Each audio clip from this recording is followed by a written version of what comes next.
Bagaimana hukum seorang perempuan kemudian ingin sholat di masjid? Ingin sholat di masjid.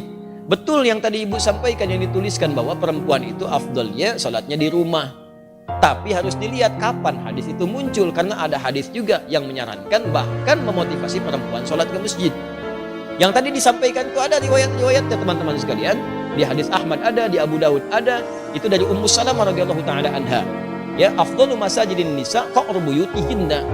Ya, keutamaan atau khairu masajidin nisa. Masjidnya perempuan itu yang terbaik itu qa'ru buyutihinna, di tengah-tengah rumahnya, di dalam ruangan rumahnya. Bahkan di hadis lain, di kamar itu lebih bagus. Ya, kemudian daripada di ruang tengah. Ruang tengah lebih bagus daripada di depan rumah. Artinya semakin ke dalam, semakin di rumah, itulah masjid terbaik bagi perempuan. Kapan hadis itu muncul? Ketika perempuan itu belum aman untuk ke masjid. Awal-awal dibangun masjid di Madinah, baik itu masjid Nabi yang kedua dibangun setelah Quba, kemudian orang-orang pada ke masjid, maka terjadilah 3 sifat yang jika ada 3 sifat ini perempuan dianjurkan di rumah. Dan nilainya sama dengan laki-laki ke masjid. Apa 3 sifat ini? Pertama, ada kewajiban yang berlaku bagi perempuan di dalam rumahnya. Sehingga prioritasnya di rumah, bukan ke masjid. Misal, dia baru punya anak yang diberikan ASI atau anak yang harus dirawat, yang kalau dibawa ke masjid justru bisa memberikan gangguan kepada orang sholat yang lain dan bisa mengurangi rasa khusyuk. Rewelnya, belum disiapkannya, belum dikondisikan. Orang-orang dulu ngajak anak ke masjid itu sebelum berlangsung sholat sudah diperkenalkan dengan masjid. Bisa sholat zuhur sekarang misalnya jam 12 kurang 10. Maka Anda jam 11 datang, jam 10 kenalkan masjid, lihatin ini tempat untuk khutbahnya, ini mimbarnya, ini saf-saf sholatnya, di sholat seperti ini. Lihatin, kalau anak-anak itu wajar, memang anak-anak wajar. Kalau jalan, kalau lari, kalau macam-macam, biarkan dulu aja masuk dia, biarkan masuk. Lari-lari di masjid lewat sana sini, setelah dia mulai agak nyaman, baru sampaikan ini rumah Allah. Allah yang sayang pada papa, yang memberikan rezeki, memberikan kau main-mainan, membuat kita nyaman hidup. Allah itu sayang. Rumah Allah beda dengan rumah kita. Masukkan kaki kanan. Ucapkan ini. Kalau kakak ucapkan ini, nanti tobotnya bisa ditambah. Masuk, ucapkan, masukkan kaki kanan, berangkat rapi dia. Begitu sudah mulai agak baik, ajaklah kemudian dalam sholat berjamaah, rapi dia. Dalam sholat dia rapi, setelah sholat lari, biarkan aja namanya anak-anak.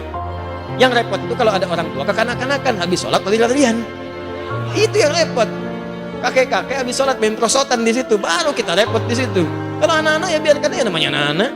Naik ke punggung biarkan. Anda sholat sunnah dia naik biarkan, nggak apa-apa, nggak usah repot dengan itu. Ini orang tua sekarang repotnya. Mohon maaf, di rumah disuruh ke masjidnya bukan tuh sholat, malah disuruh main. Kalian ini rame aja di rumah, main sana ke masjid, ya main dia di masjid. Jelas ya? Nah, maka itu poin untuk pentingnya. Maka yang pertama, kalau ada tugas perempuan di dalam rumah, memang hanya perempuan yang bisa mengatasi, maka yang afdol itu di rumah, jangan paksakan ke masjid. Suami dorong ke masjid, anak laki-lakinya dorong ke masjid. Dorong ke masjid, investasikan. Ayo anak ke masjid, dorong. Antum yang perempuan di rumah.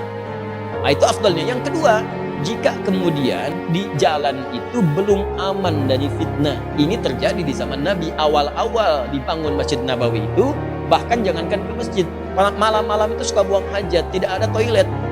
Yang ada itu kebun-kebun, di kebun-kebun kurma macam-macam. Perempuan-perempuan juga demikian.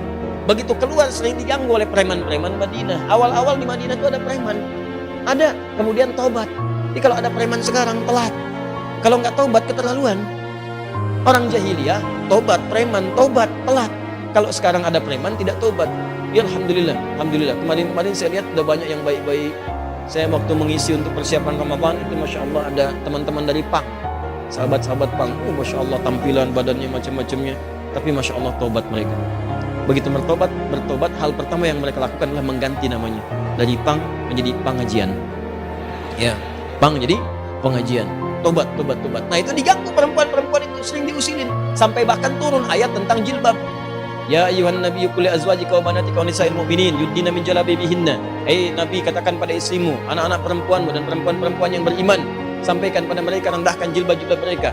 Ya, asa an yu'rafna fala yu'dzain, sehingga mereka bisa dikenali dan tidak diganggu lagi. Turun ayat ini, turun tentang ayat merendahkan jilbab. Setelah itu masyarakat menyebar. Nah, yang ketiga, memang tidak ada tempat khusus untuk perempuan, adanya laki-laki saja. Jadi kalau masuk ke sana dia khawatirkan ikhtilaf. Itu yang berbahaya.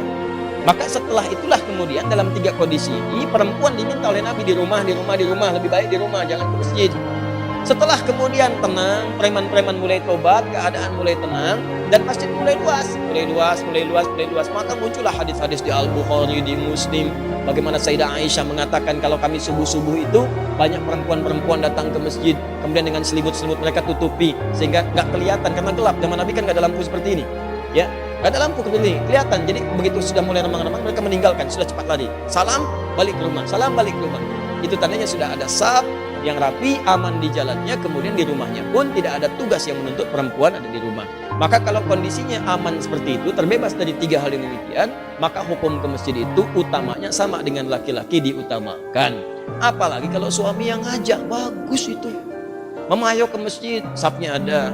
Seperti di sini di Alexandra, perempuan ada, laki-laki ada. Masjid jalan, subuh berangkat sama-sama. Kalau bisa sekeluarga. Supaya keluarga itu bisa kenal dengan masjid, anak-anaknya di bawah berangkat semua. Oh bu enak tuh pulang-pulang, Masya Allah, selesai jalan lagi, jalan sehat semuanya, ya jalannya bagus, keluarganya juga kumpul, sama-sama menuju akhirat yang baik. Demikianlah apa yang dimaksudkan tadi, hadisnya ada, keterangannya jelas. Jadi tempatkanlah hadis sesuai dengan makna dan konteksnya.